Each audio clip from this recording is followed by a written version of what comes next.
ஆண்டவருடைய ஆவி என்மேல் உள்ளது, ஏனெனில் அவர் எனக்கு அருள் பொழிவு செய்துள்ளார். ஏழைகளுக்கு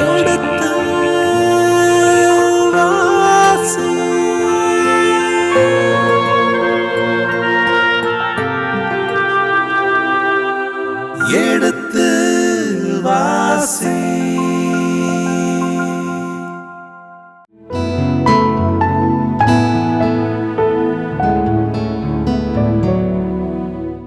மாதா தொலைக்காட்சியின் இனிய இதயங்களே, எடுத்து வாசி பருவம் 2 அரசர்கள் 2ஆம் புத்தகத்துக்கான தெளிவுகளை விளக்கங்களை பார்த்து கொண்டிருக்கின்றோம்.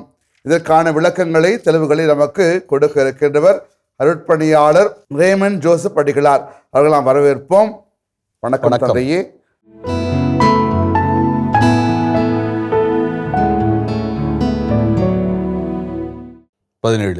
ஏனெனில் அவர்கள் என்னை புறக்கணித்து விட்டு வேற்று தெய்வங்களுக்கு தூவம் காட்டினார்கள்.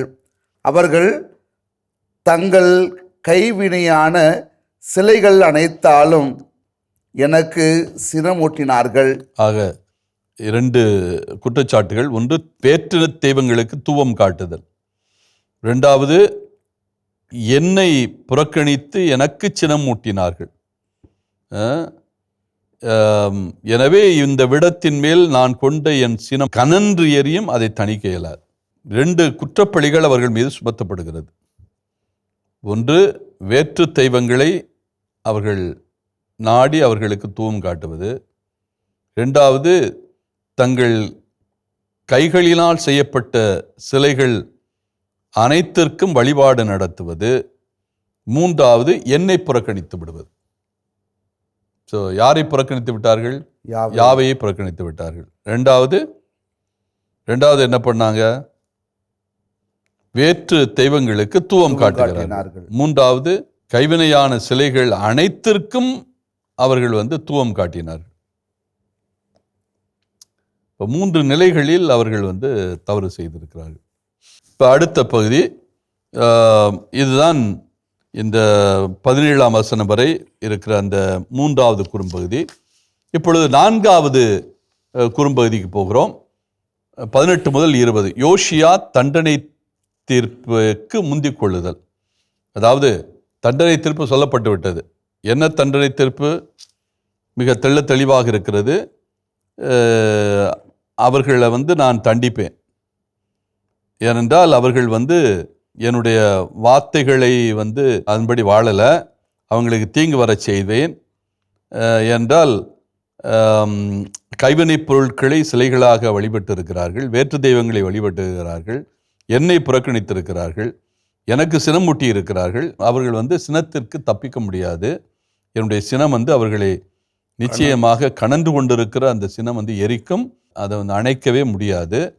இப்போ 18ஆம் வசனம். அந்த தண்டனை தீர்ப்பை பொறுத்த மட்டில் நம்முடைய அரசர் யோசியா அவருடைய நிலைப்பாடு என்ன? அவருக்கு என்ன நடக்கும்? 18ஆம் வசனம். ஆண்டவரின் திருவுளம் தெரிந்து வருமாறு உங்களை அனுப்பிய யூதாவின் அரசரிடம் நீங்கள் இவ்வாறு கூறுங்கள். மீண்டும் அதே அழைப்பு தான், ஏற்கனவே நாம் சொல்ல அழைப்பு. நீங்கள் யாரிடத்தில் போய் சொல்ல வேண்டும்? யூதாவினுடைய அரசர். அவர் இங்கே வரவே இல்லை. இந்த 5 பேரை தான் அனுப்பியிருக்கிறார். எனவே தான் இந்த 5 பேர் மீண்டும் செய்தியை சொல்வதற்காக நீங்கள் போய் அரசனிடத்தை சொல்லுங்கள் என்று இங்கே சுட்டி காட்டப்படுகிறது. இஸ்ரேலின் கடவுளாகிய ஆண்டவர் கூறுவது இதுவே, நீர் கேட்ட வார்த்தைகளை பொறுத்த மட்டில் இஸ்ரேலின் கடவுளாகிய ஆண்டவர் கூறுவது இதுவே. என்ன கூறுகிறார்? 19ஆம் வசனம். இந்த இடத்திற்கு இதில் வாழ்வோருக்கும் எதிராக இவர்கள் அழிவிற்கும் சாபத்திற்கும் உரியவர்கள் என்று நான் உரைத்ததை கேட்டு நீ உள்ளம் கலங்கி ஆண்டவர் திருமுன் உன்னை தாழ்த்தி உன் ஆடைகளை கிழித்து கொண்டு என் திருமுன் அழுததினால் உன் வேண்டுதல்களுக்கு நான் செவி கொடுத்துள்ளேன் என்றார் ஆண்டவர். ஆக இந்த தண்டனையை பொறுத்த மட்டில் ஆண்டவர் ரொம்ப சினத்தோடு இருக்கிறார். ஏனென்றால் இவர்கள் வேற்று தெய்வங்களை வழிபட்டு இருக்கிறார்கள், யாவையை புறக்கணித்திருக்கிறார்கள், கைவிலையான சிலைகளுக்கு வழிபாடு நடத்தியிருக்கிறார்கள். இந்த 3 குற்றங்களை இவர்கள் செய்திருக்கிறார்கள். அந்த அடிப்படையில் இவர்கள் அழிவிற்கும் சாபத்துக்குரியவர்கள். ஆனால் இதிலிருந்து யார் தப்பித்துக் கொள்வது? நீ உள்ளம் கலங்க வேண்டாம், ஏனென்றால் நீர் ஆண்டவர் முன்னால் உன்னை நீ தாழ்த்தி இருக்கிறாய். ஆண்டவர் முன்னால் உன்னை நீ தாழ்த்தியதால், உன் ஆடைகளை கிழித்து கொண்டதால், அவர் திருமுன் அழுததால் நான் உன் வேண்டுதலுக்கு செவிமடுக்க தயாராக உள்ளேன். அந்த வேண்டுதல் என்ன? 20ஆம் வசனம். ஆதலால் இவ்விடத்தின் மேல் நான் வருவிக்க இருக்கும் தீமைகளை எல்லாம் உன் கண்கள் காணாதபடி உன்னை உன் மூதாதையர் இருக்கும் இடத்தில் கொண்டு போய் சேர்ப்பேன். உன் மூதாதையர் இருக்கும் இடத்தில் நான் உன்னை கொண்டு போய் சேர்ப்பேன். ஏனென்றால் இவனுடைய யோசியா ஆட்சி காலம் என்பது நல்ல ஆட்சி காலம். இவன் செய்த தவறுகள் என்ன என்று சொல்ல வேண்டும் என்றால், தவறுகள் என்று சுட்டி காட்டுவதற்கு ஒன்றுமே இல்லை. யாவையும் இவனை விரும்பினார். ஆனால் இவனுக்கு முன்னால் ஆட்சி செய்தவர்கள் எல்லாருமே சட்டத்தை மீறி இருக்கிறார்கள். மோசேயுடைய சட்டத்தை அப்பட்டமாக மீறி இருக்கிறார்கள். இப்போ அப்பட்டமாய் மீறினார்கள் என்றால் அதற்கு இவன் பொறுப்பாக இருக்க மாட்டான். ஆனால் இவன் எல்லா முயற்சிகளிலும் யாருக்கு உறுதுணையாக இருந்திருக்கிறான்? யாவைக்கு உறுதுணையாக இருந்திருக்கிறான். எனவே யாவைக்கு உறுதுணையாக அவன் இருந்ததுனால இவனுடைய காலத்தில் இந்த தண்டனை வராது. மாறாக இவனுக்கு அடுத்த காலத்தில், இவனுடைய மூதாதையருடைய காலத்தில் நிச்சயமாக, மூதாதையர்னா இவனுக்கு பின்னால் வருகின்ற தலைமுறையினுடைய காலத்தில் நிச்சயமாக இவனுக்கு பின்னால் வருகிற சந்ததியினருக்கு அவர்களுடைய அமைதியை குலைக்கக்கூடிய நிலையில் எல்லாம் நடக்கும். ஆனால் நீ தீமைகளை உன் கண்களால் காண மாட்டாய், உன்னை உன் மூதாதையர் இருக்கும் இடத்திலே நான் கொண்டு போய் சேர்ப்பேன். தொடர்ந்து நீ மன அமைதியுடன் உன் கல்லறைக்கு செல்வாய் என்றார். நீ மன அமைதியுடன் உன் கல்லறைக்கு செல்வாய். ஒரு மனிதனுக்கு அதிகமாக அவன் விரும்புவது என்னன்னா, சாகும்போது நிம்மதியாக சாகணும். அதுக்கு மேலே எந்த தொந்தரவும் இருக்கக்கூடாது. படுத்தேன், படுக்கையில் போனேன், மருத்துவமனைக்கு இழுத்து அடித்து இவர் சுகம் இல்லை, அது போகுது, கொஞ்சம் கொஞ்சமாக போகுது என்று மனிதனுடைய அந்த சித்திரவதைகள் இருக்கிறது அல்லவா, அவனுடைய கடைசி நேர போராட்டம். இந்த போராட்டம் எதுவுமே இருக்கக்கூடாது. நான் நிம்மதியாக போக வேண்டும். இவனை பொறுத்தமட்டில் இறுதியில் என்ன நிகழ்ந்தது என்றால், பின்னால் நாம் பார்ப்போம், இவனுக்கு ஒரு கோரச்சாவு தான் நிகழ்ந்தது. அதை நாம் கோரச்சாவு என்று சொல்லக்கூடாது. என்றால் எப்பொழுது ஒரு பொறுப்புக்கு வந்து விட்டோமோ வாழ்வும் மரணமும் ஏறக்குறைய ஒன்றிணைந்தது தான். வாழ முடிந்த அளவு வாழ்கிறோம். அதே சமயத்தில் எப்போ நமக்கு காலங்கள் முடிகிறதோ அப்போ நம்ம போக வேண்டியது தான். நம்ம யாரும் நான் இங்கே தான் இருப்பேன்லாம் சொல்லிகிட்டு இருக்க முடியாது. அதுக்குரிய வாய்ப்புகள் எல்லாம் ரொம்ப ரொம்ப குறைவு. அந்த அடிப்படையில் நான் பார்க்கிற போது இவனுடைய மூதாதையர்கள் மன அமைதியுடன் சென்றார்கள். அதே மன அமைதி இவனுக்கு வேண்டும். அந்த மன அமைதியை கடவுள் கொடுப்பார் என்று மிக உறுதியாக சொல்லக்கூடிய பகுதி தான் இந்த பகுதி.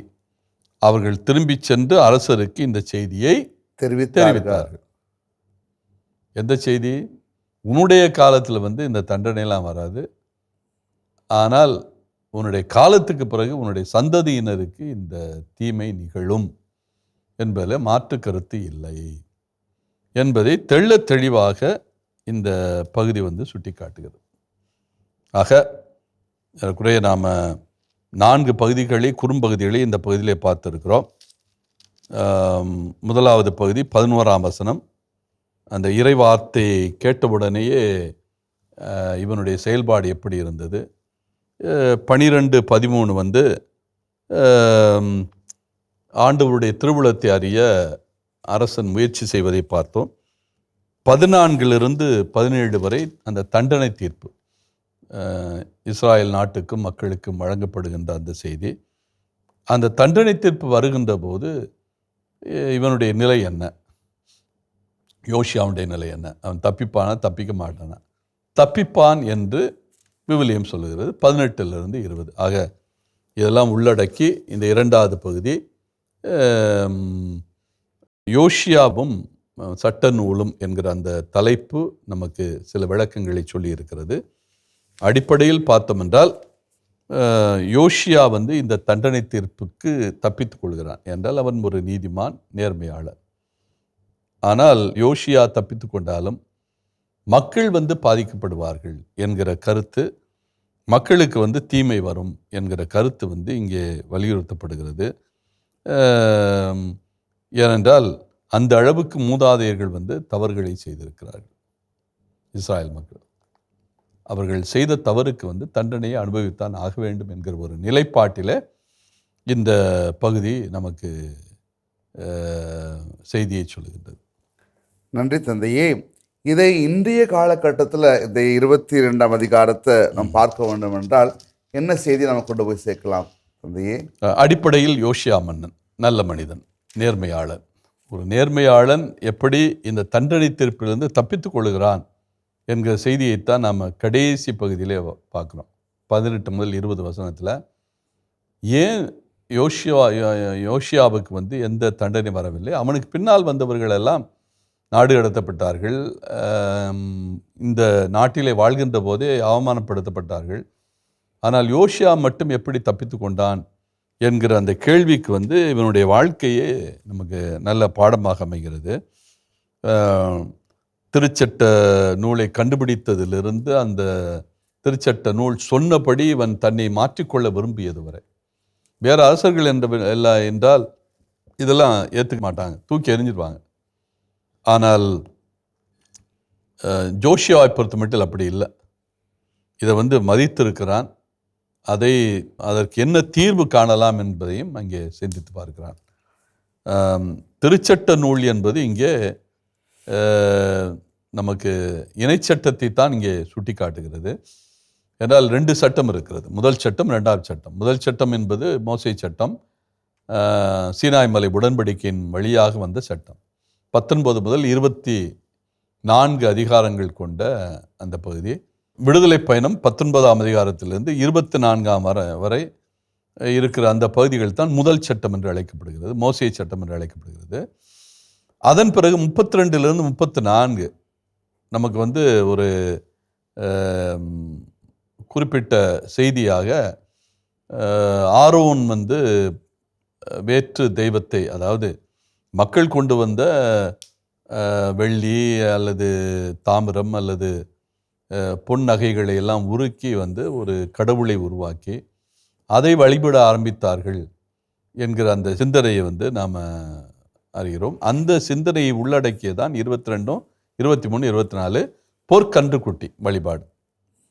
இப்போ யாவையை புறந்தள்ளி விட்டு இவர்கள் யாரை வழிபட ஆரம்பிக்கிறார்கள்? பொற்கன்றுக்குட்டியை வழிபட ஆரம்பிக்கிறார்கள். அதுதான் மிக கடுமையான ஒரு சிந்தனை. அந்த கடுமையான சிந்தனையை தான் நம்ம அந்த சூழலில் உருவான புத்தகத்தை தான் நம்ம எப்படி சொல்கிறோம்? இணைச்சட்டம் என்று சொல்கிறோம். அதுவும் மோசே சட்டத்தான், மோசேயுடைய மனசாட்சியைத்தான் பிரதிபலிக்கிறது. எனவே இந்த 2ஆவது சட்டம் என்று அழைக்கப்படுகிற அந்த இணைச்சட்டம் இந்த 32, 34 பகுதிகளினுடைய ஒரு மாற்று வடிவம் என்று தான் சொல்ல வேண்டும். இதை மோசே காலத்திலே இப்படிப்பட்ட ஒரு நிகழ்வு நடந்துவிட்டது, பொற்கன்றுக்குட்டி வழிபாடு நடந்துவிட்டது என்பதை அது நமக்கு முன்னால் வைக்கிறது. ஆனால் அடிப்படையில் மோசே காலத்திலே வந்து இந்த பொற்கன்றுக்குட்டி வழிபாட்டை வந்து நாம் பார்க்கிறதுக்கு வாய்ப்பில்லை. என்றால் இது பிற்காலத்தில் வடநாடு தென்னாடாக பிரிந்த போது வடநாட்டிலே உள்ள யெரொபெயாம் ஆரம்பித்த ஒரு சடங்கு முறை. அது மோசே காலத்திலும் நிகழ்ந்தது. அதற்கு மோசேயே பதில் கொடுத்திருக்கிறார் என்பதை சுட்டி காட்டுவது தான் அந்த நிகழ்ச்சி வந்து விடுதலை பயணங்களே இருக்கிறது. அதாவது 2ஆம் சட்டத்தினுடைய ஆணிவேரே இங்கே தான் இருக்கிறது, விடுதலை பயணத்தில் தான் இருக்கிறது என்பதை சொல்லாமல் சொல்லுகிறார் ஆசிரியர். இணைச்சட்டத்தையும் இந்த முதல் சட்டமாகிய சீனாய் மலை உடன்படிக்கையும் நாம் வந்து பிரித்து பார்க்க முடியாது. இதனுடைய தொடர்ச்சி தான் 2ஆவது சட்டம். முதல் சட்டத்தினுடைய தொடர்ச்சி தான் 2ஆவது சட்டம். இதில் இந்த 2ஆவது சட்டம் அடிப்படையில் இந்த மோசேயுடைய பின்னணியில் வந்தாலும் அதனுடைய காரணகர்த்தாவாக இருந்த அரசர்கள் வந்து அவனுடைய மூலமாக இருந்த அரசர்கள் எசேக்கியாவும் யோசியாவும். ஆக இந்த அளவுக்கு யோசியா ஒரு திருச்சட்ட நூலுக்கு மட்டும் முக்கியத்துவம் கொடுக்கிற மன்னனாக இல்லை, மாறாக ஒட்டுமொத்தமாக ஒரு சீர்திருத்தம் செய்கின்ற மன்னனாக இருந்திருக்கிறார். அந்த சீர்திருத்த சிந்தனை அவனிடத்தில் இருந்திருக்கிறது. எசேக்கியாவிடத்தில் எப்படிப்பட்ட ஒரு சிந்தனை இருந்ததோ அதை விட பன்மடங்கு உயர்வான சிந்தனை கொண்டவனாக யோசியா இருந்திருக்கிறான். அப்ப நேர்மையாளன், தனக்கு பின்னால் வருகிறவர்களுக்கு தான் ஒரு நல்ல வழி பாதையை உருவாக்கி கொடுக்க வேண்டும் என்கிற ஒரு அக்கறை கொண்டவன். அப்படிப்பட்டதான் நேர்மையானதாக இருக்க முடியும். திருச்சட்டத்தை கேள்விப்பட்ட உடனே அதை மக்களும் கடைபிடிக்க வேண்டும், மக்களும் மனமாற வேண்டும், மக்களையே நாம் திசை திருப்ப வேண்டும் என்கிற ஒரு முழு முயற்சி எடுத்தவன். அந்த நிலையில் தான் நாம் யோசியா அரசனை இங்கே பார்க்கிறோம்.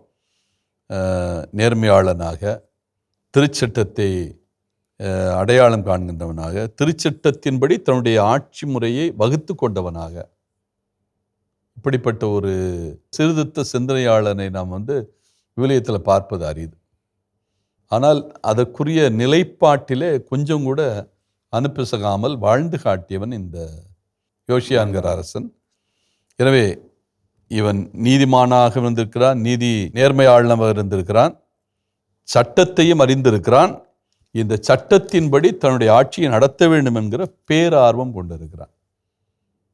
அப்படின்னா நாம் எப்படி சட்டத்தை அணுக வேண்டும், சட்டத்திற்கு மதிப்பு கொடுக்க வேண்டும், சட்டத்தை நாம் அணுகின்றோம் என்றால் அதை அனுசரித்தல் என்பதை பொருள். இந்த காலை வாங்கி அந்த காலை விற்றக்கூடாது, செய்மெடுக்க வேண்டும் என்பதற்கு ஒரு நல்ல அடையாளமாக இந்த யோசியா இருக்கிறான். அதனால தான் காலத்தால் இவனுடைய பெயர் அழியவில்லை, இவனுடைய சிந்தனையும் அழியவில்லை.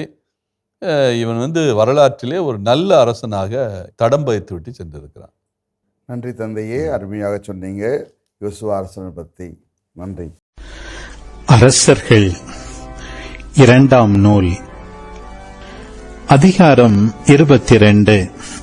யோசியா அரசரான போது அவருக்கு வயது 8. அவர் 31 ஆண்டுகள் எருசலேமில் ஆட்சி செய்தார். பொட்சத்தை சார்ந்த அதாயாவின் மகள் எதிதா என்பவரே அவருடைய தாய். அவர் ஆண்டவர் திருமுன் நேர்மையுடன் நடந்தார்.